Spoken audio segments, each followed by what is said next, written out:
We myth bust is what we do because there are a lot of old wives' tales out there. Hormones are so key when it comes to labour. It is literally the driving force behind all the contractions. There needs to be regularity in the length, strength and frequency of the contractions, so the tightening of the uterus. And I think that's where a lot of men struggle because they have no outlet. It truly takes a village to raise a child, and burying your head in the sand and saying I'm no good at this, I can't do it, isn't the approach. It's building that village and knowing where to turn. But you've prepared 9 months for this one day of labour. Who's prepared you 9 months for breastfeeding? It's your body, it's your decision, but no one knows it better than you. Equally, no one knows your baby better than you. Where were you guys 4 months ago? Hello and welcome to Unii Babies with me, your host, Dr. Saranya. This is part 2 of our Antenatal Care episode with senior midwives Katie Benyohai and Leila Zahedi. It was the first podcast I recorded after having my baby, and I can't tell you how delighted I was to speak to these ladies. There is nothing like going through labour and birth yourself to help you appreciate everything they do to support and advocate for women. I was lucky enough to get to ask them all the questions I wish I had before my first birth. I had so much fun talking to them, and I'm delighted to share more of our chat with you. And if you haven't checked out part 1 already, please do go back and enjoy it. In this episode, we'll talk even more about preparing for labour, what to ask at your own midwife appointments, and how to get that bit closer to your ideal birth experience. So, let's get started.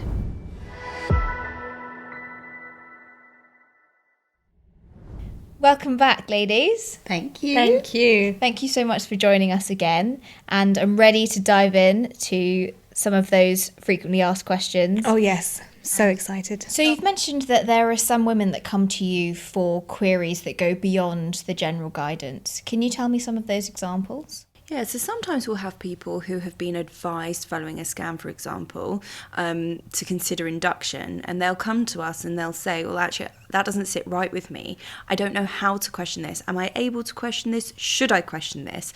And ultimately, our role is to basically guide their thought process rather than make that decision for them.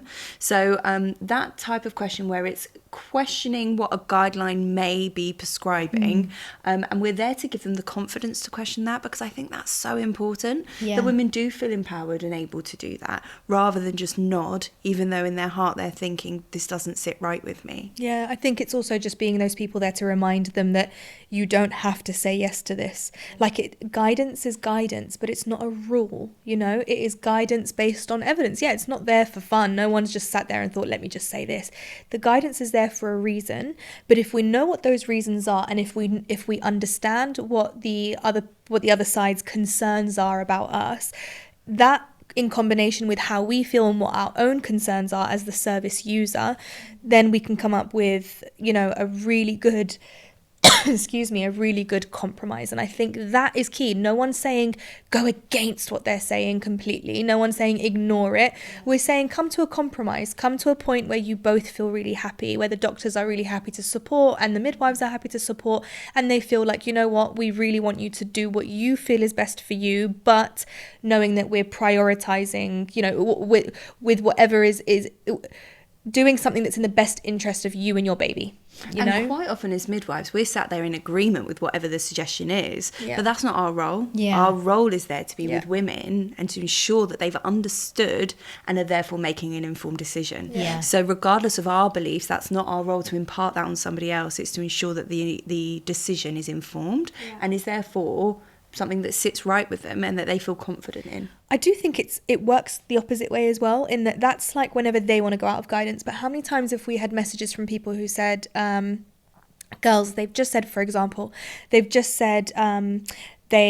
if they break my waters, it's going to make me high risk and I can't be on a birthing centre. Well, we're then reminding them that actually that is not evidence-based, doesn't make you high risk, and let them know that, and let them know that you can break my waters on a birth centre and I still stay. Why?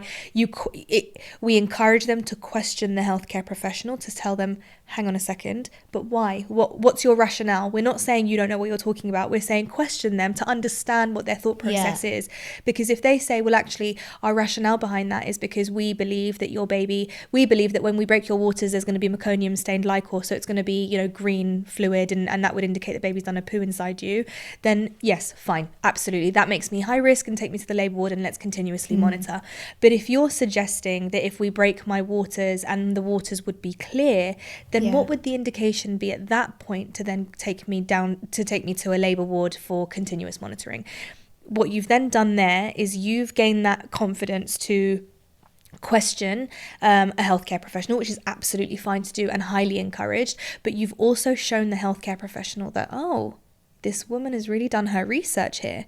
So now I can delve deeper into the reasons behind what I'm suggesting. And it becomes a discussion and a conversation, and you're both making a plan that suits you, not just someone's making it for you. We had somebody once who said, there's no space on the birth centre, so I'm on labour ward, and they've said I need to go on a CTG machine, which is the continuous monitoring of the baby's heart rate. And we said, why? Why are you on a CTG machine? You're then completely restricted in your movement, the positions you're in. She said, I'm lying on the bed. And we were like, no, tell her she's to listen in every 15 minutes. There's no concerns about your baby's well-being. If it wasn't for how busy the unit was, you'd be on the birth centre. So strip it back, go back to basics, and provide the care that's appropriate in that moment for the woman. And she said, amazing, I'm off the bed, I've switched the lights down low, I've pushed the bed to the side, and they've given me a birthing ball, you know. So and it's then about come the end empowerment. of that shift, there was space on the birthing centre, and she went back her upstairs. These are all things that if you go with it and you just let someone tell you what to do, well, by the time the shift handover happens, well, the next midwife has come in and thought, well, this is probably where she wants to be. So then you don't question it, and you don't sit there and revisit, hang on a second, why are we here? You continue from the last person, and because she's been monitored, you're also just monitoring, but you're sat there thinking, hang on a second, why are we monitoring this baby again? You know, what are we doing this for? And this is where people don't realise how these little tiny decisions can impact your experience massively. And that bit is the important bit. If you're okay with that, if that's what you want, you might be so low risk but want continuous monitoring. You may want to be on a labour ward. That's fine, as long as you're aware and as long as you're doing what you want and it's not someone doing to you. Does that make sense? So as long as that's happening, then that's okay, but it needs to be your choice. Yeah, coming back to what you said about having, you know, the mum at the centre of their care. Yeah. And also something which I asked for during my pregnancy, which was, in terms of preferences, that, to be honest, I'm open-minded. I'll be happy to consider anything, but I just would like to know what it is, what are the risks, and what are the benefits. Precisely. Exactly that. That's it. And you mentioned, obviously, you get people coming to you for second opinions about things like the examples you've just mentioned. What are some of the most common things you get asked about? Second opinion wise, it always comes down, well, once they've signed up, it's very much like, girls, I've just had this appointment. Before they go to the appointment, it's what should I be asking? And when they've come out of the appointment, it's the midwife's done X, Y, Z. I'm really happy. Brilliant. And it's just that level of confirmation there that it's like, was everything done? Or should I go back and ask for anything more? Or, girls, I've forgotten to ask this question. Could I ask you guys instead? And so these are it could be second opinions about a plan that's been put in place. A lot of the time, the second opinion comes after, you know, someone's been offered an induction, or if somebody's been advised, you know, I've told them that I've got these symptoms of a urine infection, but they've said my urine is clear, but I don't know what more to do. And then we're there going, but have you considered going back, dropping this sample, doing X, doing Y, doing Z? Because we have the luxury of time with these chats, so we can really sit and think outside the box. Yeah. And think about how better can we support this person, where maybe the midwives in the NHS haven't got that luxury in that moment when they're seeing that person. We had somebody recently who was being induced, and she was told that they were going to use the balloon to induce her. And she said, what do you think? And we said, well, she was in the hospital and she was messaging us, what do you think? And we said, well, what was your bishop score? What did they find when they did an examination? She said, I don't know. I said, well, you can only make that decision once you know what's happening with your bishop score, because actually that's going to inform which mode of induction you're going to use. So your bishop score is an assessment of the cervix. And she said, all right, I'll ask. So she asked them, and she was told by the midwife, oh, it's you can't have the propers. And we said, but but that's just not true. And so without people knowing Yeah. the questions to ask, so quite often it's not that they're not happy with the information given, it's, is this okay? Yeah. Based Yeah. on me, tailoring this care to me as a person, rather than like a textbook, what do you girls think? And Yeah. again, it's just us prompting the questions that they ask of the health professionals. Yeah. I do find that things like this, it's especially since we've been doing this, well, actually, just working as midwives, you do find it's like if you were to go to a restaurant and somebody put an apple and an orange in front of you and you were starving, you would only pick between the apple and orange.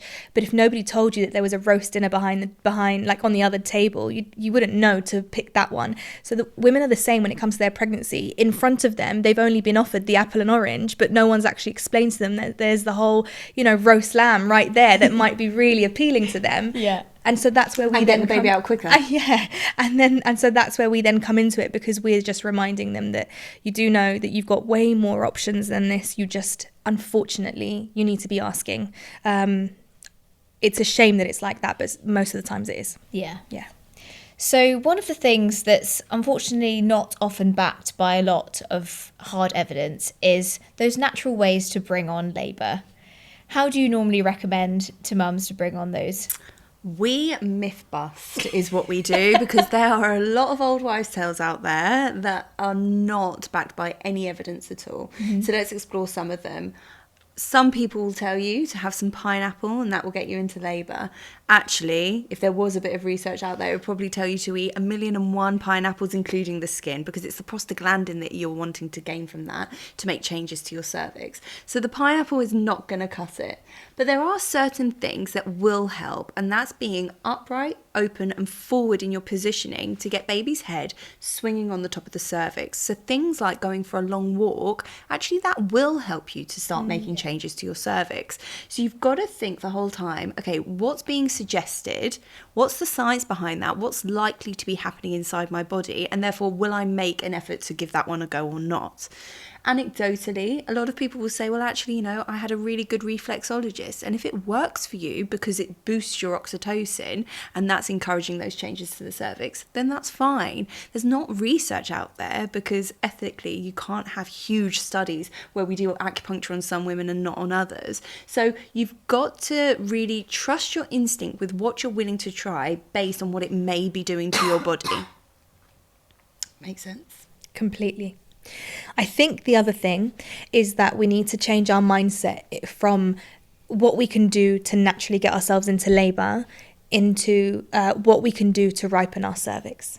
Because if we're doing that, we then prepare our minds for the potential that, okay, all these walks didn't get me into labour, but that's okay because it's ripened my cervix so much where it has shortened it, it's brought it forward, it's thinned it out, it's made it really soft, which means that even if I am going to need an induction, it's going to be a really successful one because it's already, half the job's already been done. Yeah. I think myth busting is completely necessary. Yeah. So thank you for doing all of that reading for us. It's very helpful. And I'm sure one of the things that you get asked a lot about is pain relief. Many women go into labour at home, and I'm sure they're on the phone asking you, what can I take at home? What do you usually advise them? We're really clear that people start on this ladder of pain relief and they take it one rung at a time. And actually we can start small with some really basic techniques of hypnobirthing, distraction, and then we can start going up onto the hydrotherapy, taking a warm bath or having a warm shower, massage, so physical touch can have a really therapeutic effect when it comes to pain relief.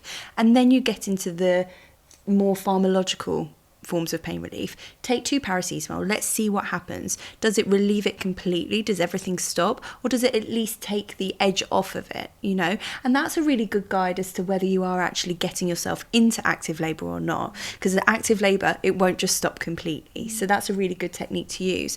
But I think it's really taking it back and understanding that there are things you can try to do that are going to be incredibly beneficial without jumping on the, I need that Entonox, I need it now, because you're going to have a long way to go if you're at home still, if you're lucky enough to be at home still, labouring, so getting those frequent contractions that are taking your breath away. You want to start small rather than jumping right up to that Entonox or even that epidural at that point. Yeah. So in my case, I went to the hospital and from my appointment, I was induced. So I didn't have that opportunity to sit at home and wonder, when should I go in? But for many people, that's quite a worry. When should I go to hospital? What do you advise about that? So for us, it's always about the regularity of the sensations that you're feeling. So there needs to be regularity in the length, strength and frequency of the contractions, so the tightening of the uterus. If you're getting infrequent contractions that you can talk through, the likelihood is you can manage at home a little bit longer. Yeah. However, if you are getting regular contractions, maybe 3 to 4 of them in a 10-minute period, they're each lasting about 45 seconds to a minute-ish, and they're consistently taking your breath away, you are having to stop and think about them. That would be a really great opportunity at that point to call the maternity unit and have a conversation with them. Now, the midwives at the other end of the phone will want to speak to the labouring person because they want to hear how you're coping through them. If you're able to say, oh gosh, I've got another one now, it's here, you know, oh God, it's really, really painful, versus I'm gonna, and you're focusing on your breathing through it, they're going to invite you to come straight in. Yeah. So that true assessment is based on the regularity of the sensations. Equally though, with my first, I had spent all night contracting 2 contractions in 10 minutes. And I remember my partner, Leila was my midwife, my partner said, I think we should phone Leila. And I was like, we're not phoning Leila. They're only 2 in 10 minutes. And he was like, but you're really, like, you've changed. I was like, we're not phoning Leila. They're only 2 in 10 minutes and she'll tell me off, is what I said. Anyway, he phoned Leila, didn't he? And he said, hi, Leila, Katie's really worried you're going to tell her off, but I really think you should come and assess her. I was 8 centimetres. So whilst I'm saying this, 3 to 4 in 10 minutes, lasting however long, you're not a textbook. If you are finding there is regularity of any kind and you think, I just want to check in, just phone the midwives and have that conversation. And side note, I would never have told her off. Yeah. And side note, she didn't. And sometimes when you make that decision to go into hospital, we get told, actually, you can go home. And that can be quite disheartening sometimes, or a bit more worrying because you're not sure why you're going home or what's going to be different. Why might you send someone home? This is a really, really frequently asked question with us, and we try to empower people prior to that happening, because the understanding that actually you're more likely to get into active labour without intervention if you're in your own home has to be understood. And that's because your oxytocin level is going to be as high as possible in your own safe, comfortable environment rather than a hospital environment. So you're more likely to jump into active labour in your own environment, and we know this, the evidence is there and tells us it. And this is why if you're 1 centimetre, you've still got a long cervix that is relatively hard, the midwives will say you're doing great, but you're going to go home. Have you got some paracetamol that you could take? I want you to take a warm bath, because you're more likely to need less intervention than staying in the hospital. If, however, you aren't coping, the sensations you're feeling are too overwhelming, there's no reason why you can't say, I understand I'm not in labour, but I'd really like to be admitted. I would feel safer here. Yeah. And then you could be offered some pain relief that may then help you to get into active labour, because your body's relaxed and calm and you're not tensing, not allowing your body to dilate. And that would be something like pethidine, for example. Yeah. So it's all about that element of safety. And if, despite what the midwives are saying, go home and labour, continue as you are, you don't feel safe, then you really put your foot down and say, actually, I'd prefer to stay. Yeah. And I think there is always that option. Yes. Always. And once you're in active labour, is there the possibility that things might slow down? And if so, how can you keep them going?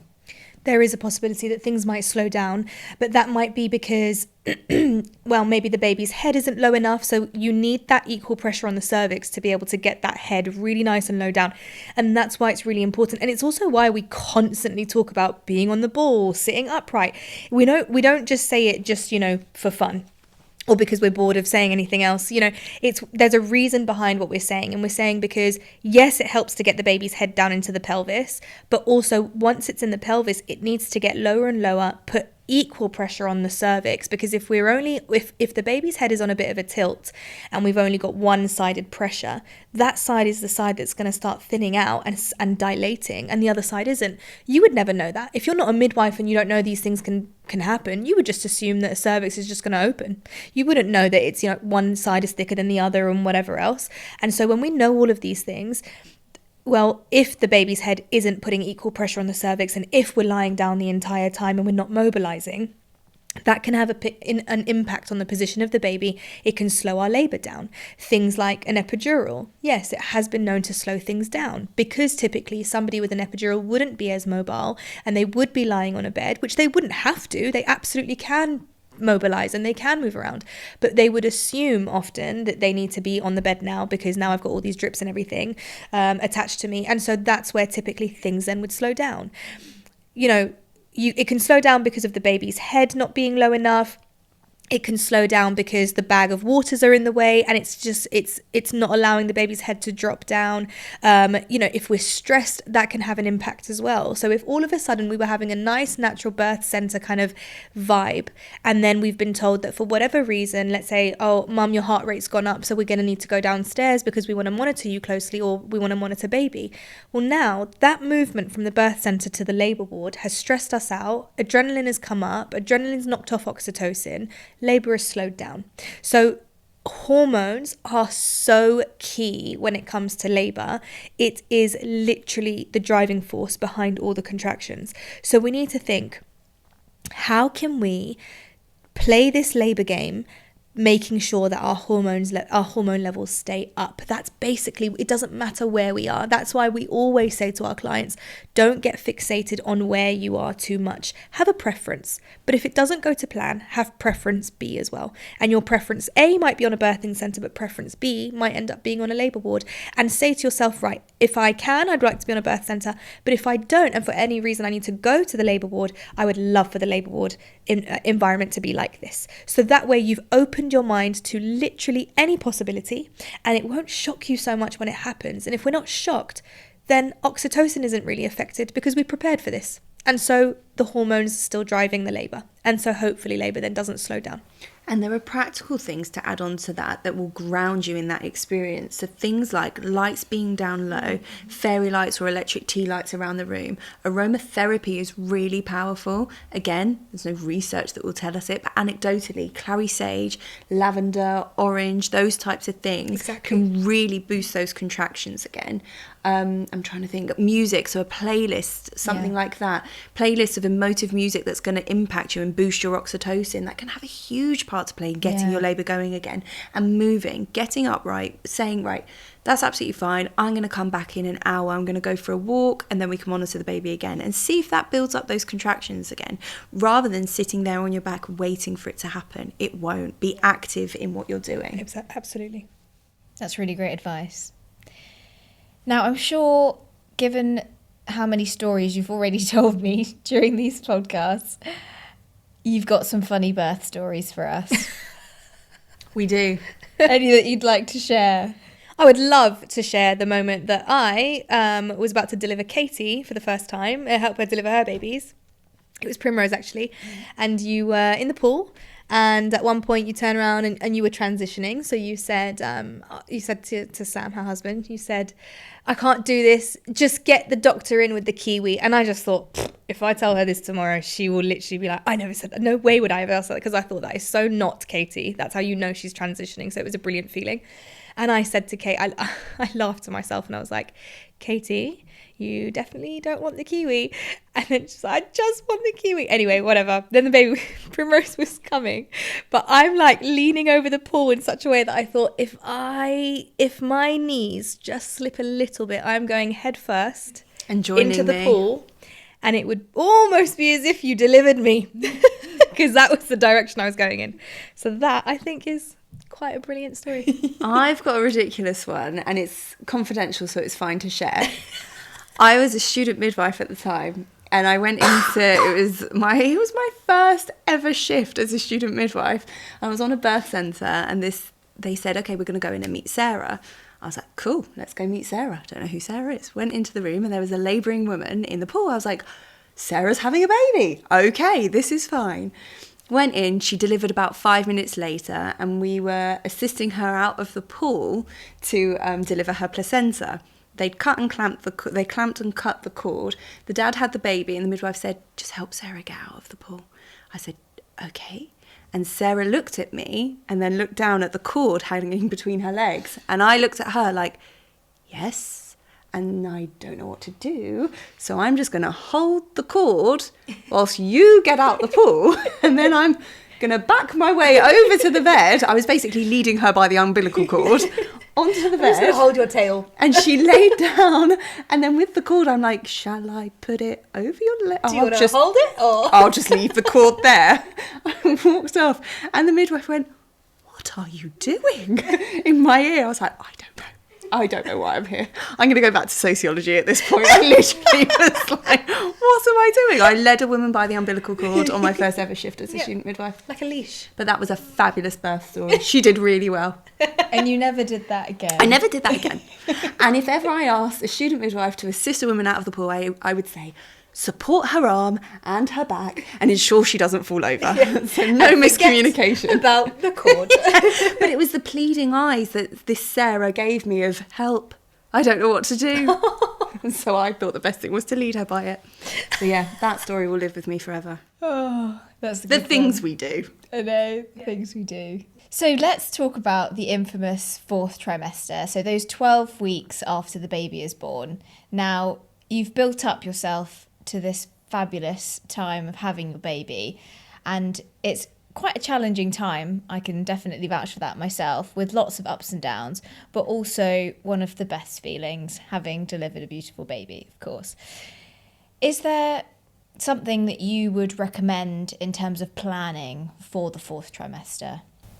My key one, having had children, so this is based on my personal experience, is shutting up shop and not allowing anybody in, spending the first, I told myself 5 days, I didn't manage it, I managed 2. The first 2 days in your bedroom, getting to know the rhythm of your baby. The next few days, making it your way downstairs. The next few days, maybe going for a walk every day, and then allowing people in. Because I think having visitors too soon and trying to slip back into this old routine as if your baby isn't there, but making your baby slip into your life, is unrealistic in my opinion. Yeah. And it is just my opinion. But I think you've got to get to know this new person. And as a mother, you know them to an extent. I can definitely say I kind of knew the personalities of my kids before they were born from how I experienced them when they were inside. But actually meeting them and learning to breastfeed together or bottle feed, whatever it is that you're doing, but getting to understand their rhythm and what they need from you, that is an art in and of itself. And so I truly believe shutting the door and really limiting visitors is fundamental in that early process. And then those steps to a positive early postnatal period. Yeah. My thing that I would say is making sure that you and your birth partner, whether that was your partner, whether that was your relative, your friend, whoever it may be, to sit down. And ideally, if it was your actual partner, then that would be the best. This is the best piece of advice I can give for your relationship, is to actually sit down and really discuss with each other how you both viewed that experience. Often when you are the patient, you're viewing it completely differently. And then when they are the spectator, if you like, and they are the birth supporter, they're also viewing it very differently. And for them, it can be very challenging to try and cope with afterwards. And I think that's where a lot of men struggle, because they have no outlet and nobody else is really going to understand. And you kind of, well, in their opinion, and you kind of feel like, I don't want to say it to her because she's just had a baby. So I feel really selfish if I put my emotions into this. But I think it's so important, because when partners get like that, their coping mechanism is often to back away. And then as somebody who's just had a baby, if you then experience your partner backing away, that then affects you in such a different way, because you think, what, I don't understand. We've just had a baby. This should be the sweetest time. But it might be that your partner's dealing with something emotionally, mentally, and you are dealing with something in a different way. But neither of you've both been in the same room, but you both saw a different screen. Does that mean you watched a different screen? You watched a different story. And so it brings me back to my piece of advice, which is after this situation, after the birth, come back home. And when you are doing that thing where you're locking everybody out and it's just the two of you in a room, sit down and say, tell me how you experienced it. What did you see? What did you notice? Because you may have picked up on something that I didn't. And I have experienced something that obviously you didn't in the way that I did. And so you open your eyes to each other's experiences so much more, and then you end up understanding each other better. And there's that patience there. And when we have that understanding, we tolerate each other better. And there's a lot of tolerance after birth, a lot of tolerance, because not only are you getting to know a new baby, your relationship changes because you are now becoming two different people. You're no longer that boyfriend, girlfriend, or, that couple that went out on date nights and cinemas and whatever. You are now these two parents who have to keep a baby alive, and you need to just keep the house running, and money needs to keep coming in, and life can't stop. And so stress gets involved. So you need to tolerate each other a lot, and you need to have that patience, but you can only do that if you talk. So that's my one piece of advice. And one thing that we've always said together to our clients, whenever we used to do teaching, we always used to say, lay out your perfect Sunday. And before having baby, what is your perfect day? What does it look like to you? Is it Netflix and chill? Is it going for a walk? Is it going to a restaurant? Whatever that may be, when the baby comes, you don't need to do it every single day, but once a week, recreate your perfect Sunday once a week, and have baby be part of that. So don't stop these things because you've now got a baby in the mix. Do these things and add the baby in. Where were you guys 4 months ago? But this is where lived experience is really valuable. Yeah, definitely. Because pre-children, I don't know whether I would have given you the same answer. Well, I'm listening to both of these answers and I'm thinking, I wish I'd taken that advice before. Yeah. But I completely agree with both of them. The only thing I was going to add is that some people, and including us, felt really sad about the fact that we had to stay in hospital for a few more extra days than we had planned at the beginning. But actually, that gave us that shut doors thing. Yeah. By sort of, by default, because apart from visiting hours, it was just us and the baby. And I do feel that we really needed those just to come to terms with what our new lives were going to look like. And if anything, it made us look forward to being at home that much more. Yeah. That was also the blessing that COVID brought along, I think. The only blessing. Because I had so many women who'd be like, I would have to sit there and be like, so you do know that visiting has changed? And they're like, oh my God, I'm so glad. I now don't need to tell my mother-in-law that she can't come. Yeah. I'm like, well, that is brilliant. So yeah, it worked. And Leila, I know you're particularly passionate about supporting women in those first few weeks with the breastfeeding. Yes, yeah. As somebody who struggled with breastfeeding for the first 8 weeks, it took us a long 8 weeks to get there, and I really did feel like I was falling at the first hurdle. But we finally got there, and I think it was worth the perseverance for sure. Yeah. It's really hard. Do you have any advice for anyone that's starting out? My advice is that you can do all the antenatal education that you want prior to it. You can read all the textbooks, you can learn all the positioning and the attachment, but there is absolutely nothing like holding a real newborn baby to your breast than that. Like literally there is nothing that you can compare. You cannot put a plastic doll to your chest and say, right, I'm going to latch this way. A baby is very different, and you are, it's a real human being that moves, and you are so fragile with them. And I think that makes things so difficult, but also you are feeling very sensitive, both emotionally but physically as well. So the discomfort that you feel, yes, is normal. But I think having these expectations is so key, because when you look at breastfeeding online, or you see it happening in the street, or you see it on movies, and you think, well, that looks so easy, And then when you come to do it yourself, you're like, why is it not working for me? And it is honestly one of the hardest things that I think a woman can do, because it's something that labor is one of those things that, it's painful. We all know it's painful. We've been built up to know that it's painful. And so we prepare for the pain. Breastfeeding, people don't know it's painful. So you think it's going to be so easy, and you think, well, how hard can it be? Everyone can do it.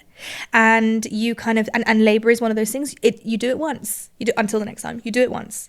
And so once that's done, that's it. But you've prepared 9 months for this one day of labor. Who's prepared you 9 months for breastfeeding? And this is something that you're going to do not just for one day. This is something you're doing every 2 hours for the next however many months. And then it's stop, start. And then some days you feel like you can continue and other days you can't. So the point with that is that it is so challenging.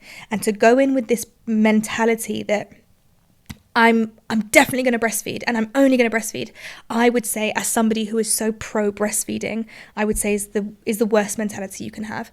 Because then if something then doesn't go to plan, or if you're having a night where you really are struggling, have the formula there as a backup. Have a pump there as a backup. Don't be so hard on yourself, because it's all well and good you can latch a baby on, but if you're not producing milk because you're so stressed and haven't slept and you're not eating properly, well, the baby's not going to get anything, so you're going to maybe need to supplement it anyway. Yeah. And then you get into this cycle of worry and stress and anxiety, and you start blaming yourself. Take the pressure off. Again, just like with labour, have your preferences. Have your preferences with feeding. Yeah. If it goes to plan, incredible. But also, the one bit of research I would do prior to it is making sure that you know who you can access in terms of your infant feeding teams, who I can access in terms of midwives postnatally, and is there any private support that I can call on if I'm in the position to be able to afford it?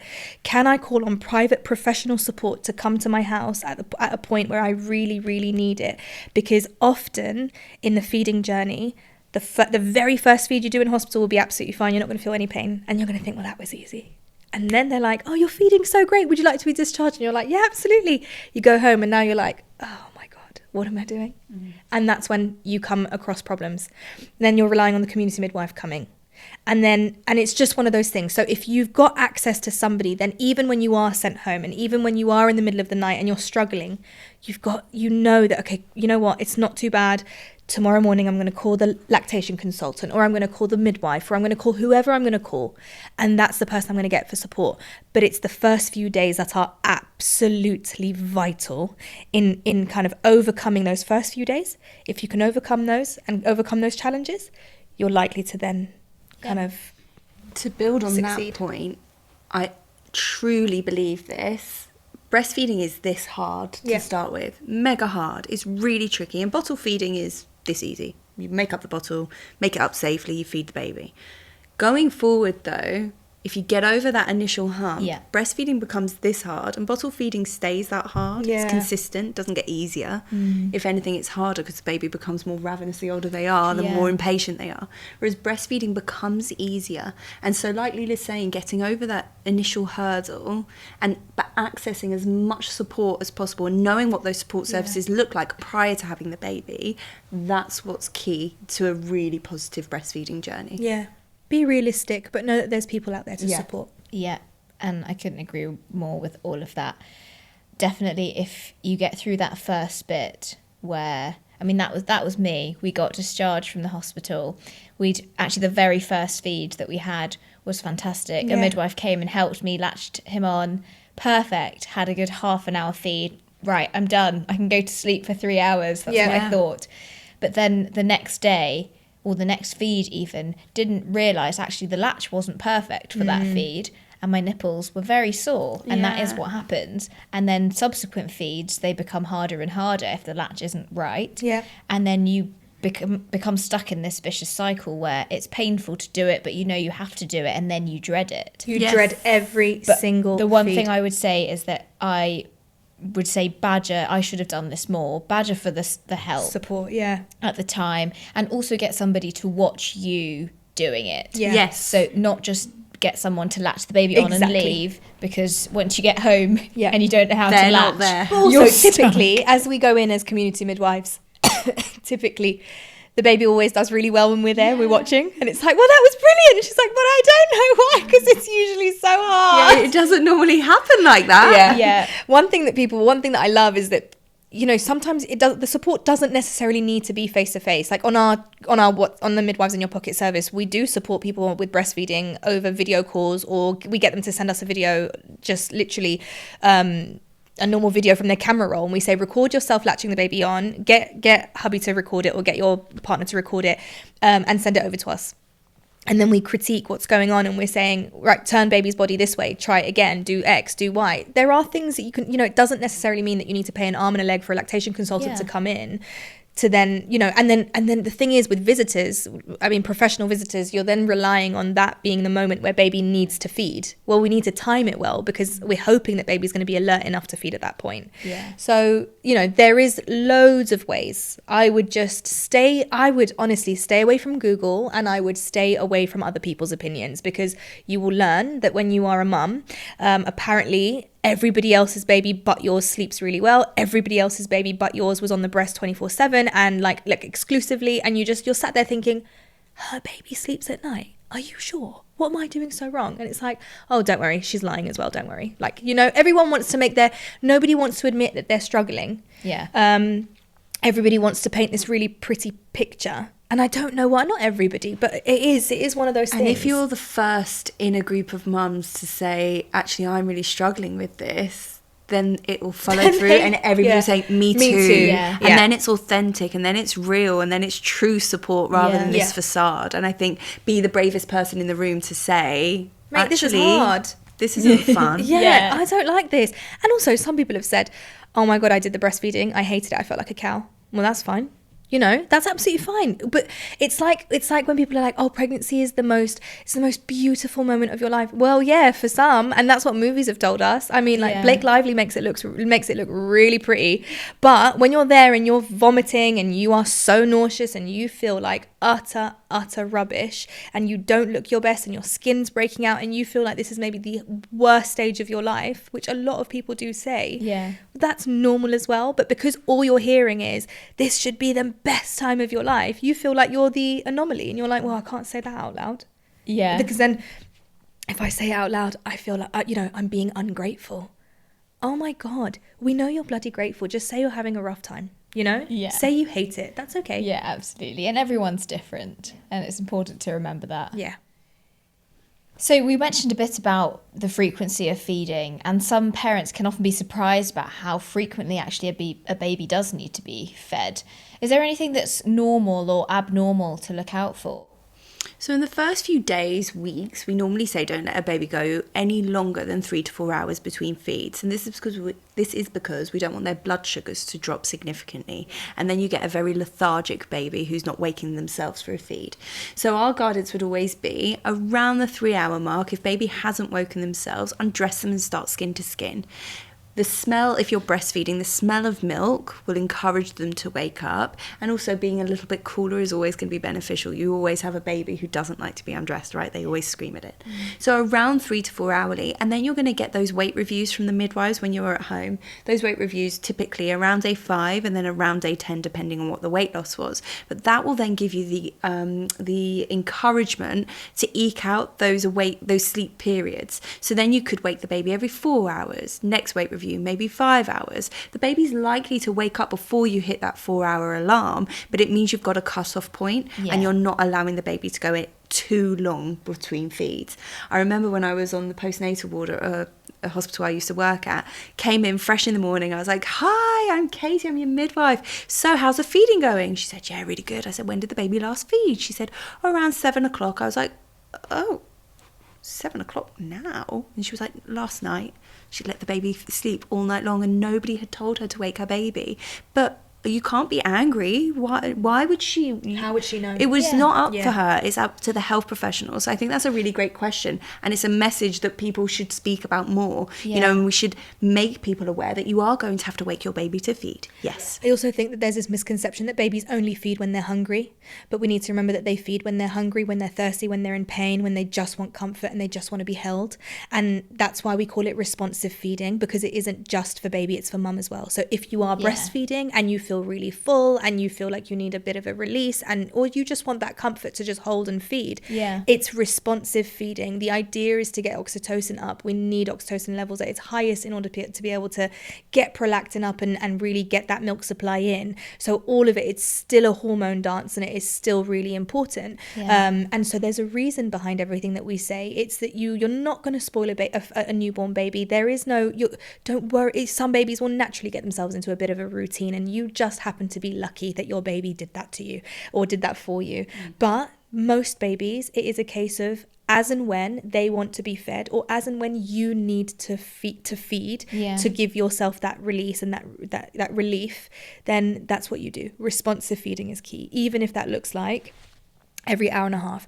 The one time I will query it though is if the mum is saying to me, girls, it is so painful, baby is literally on, and then 10 minutes later I'll put him down, and then he wants to be back on again, and I feel really full. At that point, I'm querying things like, is the milk transferring across? Do we have a tongue tie here? Why is the baby not feeling satisfied enough to sleep for longer periods of time? For example, an hour at least. You know, those are things that I would question. And so everything, like with anything else in this whole kind of pregnancy postnatal journey, it is all about troubleshooting, having a discussion. It's not no one size fits all. You have to talk about it. Yeah. And I think it's really interesting that you mentioned that the breastfeeding, you know, it could also be for mum. And that's, I completely agree with that. Yeah. You can have a baby who's just literally in pain, and they might have a lot of wind, and they are screaming, but you've just put them down after a feed. Well, they want to feed again because they are in pain. It's their way of the release of oxytocin, that bonding, all of that helps with endorphins. Like, it's a hormonal thing. And so it is for comfort, it's for pain relief, it's for all of these things for baby. They become thirsty, not just hungry, you know? So it will satisfy them in more ways than one. And it's about knowing that. I think that something that is honestly, and I know I keep saying this is the most important thing to know, but this really is the most important thing, because this bit here is about, look, people are listening to this podcast, hopefully, and they're going to be really, really informed, you know, based on everything that we've said to them. And hopefully all of this, well, hopefully it won't all be news to them. They would have known it. But in the event that they're not listening, in the event that they haven't done any of this, or you know, they haven't done any of the background research, the best thing somebody can do, whether it's about antenatally or postnatal feeding or anything, parents need to know that they need to take responsibility for their learning. And that's why things like, you know, these online antenatal education kind of services and stuff like that are so key, like Unii, because you get to access bits of information that may not be relevant to you in that moment, but you know you've got it there. So when we've got role of the birth partner in labour, the role doesn't just stop there now that we've got a baby. And yes, okay, a lot of mums will sit there and feel like, you know, the feeding is so difficult, but I'm the only one who's doing it. And so I can't get support from it. It's not like he can support me, or it's not like they can support me. And actually, it's that, well, actually, if you do that reading and that preparation before, and you have a long list of people you can contact for support, a lactation consultant, a sleep trainer, a sleep expert, you know, anyone, the community midwife, is somebody that you know and trust, that you think actually their credentials are brilliant, you might turn around and say, babe, I know you're having difficulties with feeding, and I know that I can't do anything and you don't want to bottle feed, and that's absolutely fine, but have we considered maybe contacting this person, because maybe you've forgotten that this person actually exists? And those are the kinds of ways to be able to prepare, and those are the best things to be able to do, because yes, you're not going to need it in that moment. You're not going to think about that when you're 38 weeks pregnant. But when you're day 5, breasts engorged, in pain, with a tongue-tied baby who's screaming at the top of their lungs because they're hungry, and then your partner jumps in and says, well, remember that reading that we did earlier? And we got these numbers, or we found out about this person. Those are the kinds of things that you need to do to prepare, you know? It truly takes a village to raise a child, and that's not necessarily your social support, but it's about an awareness of support that is available to you, and burying your head in the sand and saying, I'm no good at this, I can't do it, isn't the approach. It's searching for those sources of information, and it's about doing that antenatally so that it's not overwhelming when you're living it. That's the key thing. It's building that village and knowing where to turn. I do feel like during the pregnancy, there were lots of things I knew I should know about, but it's about knowing where to find maybe a one place that encompasses all of that. And I found the uni modules incredibly useful for that, because I was able to tap into all different avenues. As you mentioned, a lactation consultant, a sleep expert, a health expert. So all of those things were there at my fingertips, and I could just access them whenever I needed them, but not necessarily at this very moment. Exactly. And it's important also that my partner knew about them too, because where there might be something that I'd forgotten about, because when I've slept 4 hours a total in the last week, he might be like, actually, do you remember we saw that video on XYZ? And then you can watch that again, and they're very short, and it's quick to be able to, refer back to them when you need it. Pick and choose, you don't need to sit and think, oh, I need to go to this whole course just to learn about this one thing that I need to learn about.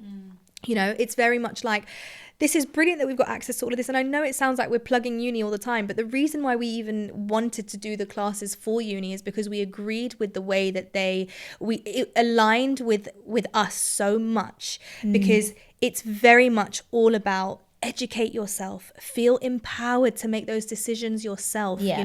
Don't feel like you need to have the best consultant and the best this and the best that, because you are the best person to make a decision for your body. It's your body, it's your decision, but no one knows it better than you. Equally, no one knows your baby better than you.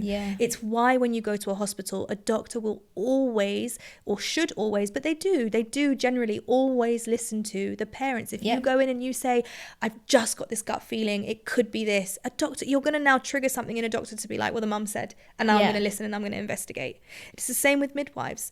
You are the best person you're the best person to be able to make those decisions, and no one is expecting you to fall pregnant and then all of a sudden become a qualified midwife or an obstetrician. But you are going to need to do some research, and where better than a place where it has a library of the information that you can just access as and when you need it along the way, and it doesn't become overwhelming. It's exactly what you said about the apple orange and the roast dinner. You don't know what you don't know. Exactly. And the only way to do that is to educate yourself. The uni list is roast dinner after roast dinner, snacks. It's like, I don't know. Christmas every day. Every day. I don't know who you're kidding. You're talking family bucket after family bucket after family bucket. With a little bit of McDonald's in there too. It's elite. It is. So you mentioned you get a lot of questions about baby skincare. Now, as a paediatrician, I also get loads of these questions. And I'm always wondering, is it because there's more of awareness of the skin conditions out there, or because there are just so many more products available nowadays? What do you guys think? I think that market is oversaturated, I've got to be honest with you. And as midwives, we take it back to basics completely. So the guidance on the NHS is just water for the first 6 months. And if we do that, we don't interrupt that top layer of skin. Now, whenever we go and do community visits, or whenever I used to do community visits, people would come at you with, is this okay? Is this okay? I've got this as well. And if this isn't all right, I've also got that. And people are gifted so many skincare products for newborn babies. And you just think, actually, we need to normalise this. So there is a newborn rash that a lot of babies will experience, and that's okay. It's not pathological. We don't need to do anything with it. Just leave it alone and it will disappear. But the minute there's a rash, a lot of people will put something on it, and then that makes it worse. It proliferates, and then they put something else on top of it. No time is given just to let the skin breathe and heal itself. So I do think that it's a case of all of these products that are put on, and also guidance in the NHS has changed as well. So it used to be, no perfumed oils, and then it was just olive oil, then it's not olive oil, use sunflower oil, and then it's coconut oil. With this changing guidance, it makes it so confusing for new parents. I also think as well that when you look at, like whenever you've seen a picture of a newborn baby on TV, in a magazine, on a, I don't know, Pampers packet or whatever it might be, that baby does not have a rash on their skin. That baby is not jaundiced. That baby doesn't have any of these things. And so that's what you associate a newborn baby to look like typically. And so when you then have a baby in front of you that has just woken up, that looks like this baby has acne all over its face, of course you're going to freak out. And of course you're going to start, getting really worried and hypersensitive. But again, it goes back to everything that we said about educating yourself beforehand so that you are prepared for moments like this. Yeah, absolutely. And I would also have to add to that the water is absolutely fine.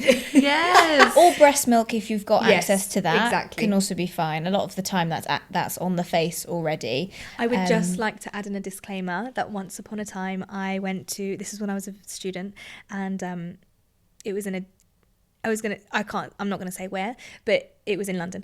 And this woman we walked into her house, and she goes, oh, baby had its first bath. And we said, oh, brilliant. She goes, yep. But I only bathed him in Evian water. And I said, I'm sorry, what did you say to me? And she said, Evian water. So I'm not joking. There were bottles and bottles of bottles of Evian that she's poured into this baby bath and bathed her baby in Evian because it was, elite water. Wow. And I said, oh. And she said, well, I know that our water is really hard water and it's not great. And I was like, right, yeah, no. Please don't do that again. Just regular tap Just water. regular tap water is fine for anybody listening. It's absolutely fine. So we've talked about some of the products you probably don't need, but for anyone that's looking for things to pack for or to buy for the 4th trimester, those few weeks after birth, what's the essentials? Essentials is somewhere safe for your baby to sleep. So most people will get a next to me crib or a Moses basket. Whatever you decide to purchase, it should have a new mattress with a waterproof layer on it, a firm, flat surface for your baby to sleep on. Leila, do you want to take the next one? Yeah, that was a really good one. I was actually going to go ahead and say, if you're planning on breastfeeding, please get some silverette nursing cups. Yes. I think they're brilliant. Yeah. Did you ever try them? Yes. They're incredible. All the time. I mean, you'd think that I've breastfed. And I obviously haven't, but I have just seen the impact it's had on women. And I think that they are such a godsend. And I think nipple shields and silverette nursing cups, if you are planning on breastfeeding, are so essential just to have in your kit, because you will probably need it when you least expect it, and the moment you need it will be at 3 a.m. when nowhere's open and you can't go and get it, and you're relying on Amazon or something like that. So I think that is brilliant. I'm going to go for the alternative infant feeding solutions. So you want some bottles and some first infant formula. You don't want any follow-on milks, anything like that. So first infant formula. But would you recommend that they get ready-made, or like formula or powder? That's up to them so long as it's first infant. Nice. I'm going to add to that and say that in the middle of the night, when you decide, right, do you know what, I actually just need a break and I need to recover for a bit for this feed, we're going to do a bottle. It's already a bit of a stressful decision. You want ready-made formula in the cupboard, because you're not going to faff about with how much should we put in this powder, spill it everywhere, and too you much. know something else with formula feeding that Leila and I are always telling people, don't spend hundreds of pounds on sterilisers. I've never seen anything like it. You could boil them in a pan, that's absolutely fine to do, or you can get those microwavable bags, which are far cheaper. So long as you are sterilising the equipment and feeding safely with a bottle, we're happy. Yeah. But have you seen like the Nespresso equivalent of like formula Yes. prep? And I'm not talking like the standard. I'm talking, this is elite of the elite. Yes. Like this is Nespresso levels. It like literally holds the formula, spins it around, it does the whole... You're like, whoa. It's not an essential. It's not an essential. It doesn't have a froth setting, but No, I'm it sure doesn't. it's coming. Yeah, exactly. I was gonna Are we say. latte or are we cappuccino, guys? Yeah, baby chino, man. Yeah, we don't need that, guys. And it does take up a lot of worktop space. We don't need that either. Well, guys, we've come to the end, unfortunately, of our second episode. We could have been here talking all day, but thank you so much again for joining us. You're we very had welcome. such fun chatting, and of course have learnt so much. You've given our listeners, as well as myself, a lot of peace of mind, and actually taught me that I should have spoken to you about 5 months ago. This is what everyone says about us. We didn't realise we needed you. Until you've met us. Yeah. Well, our listeners can be reassured that they'll definitely be in the right place if they're in company with you two. Thank you so much. Thank you very much. Thank you.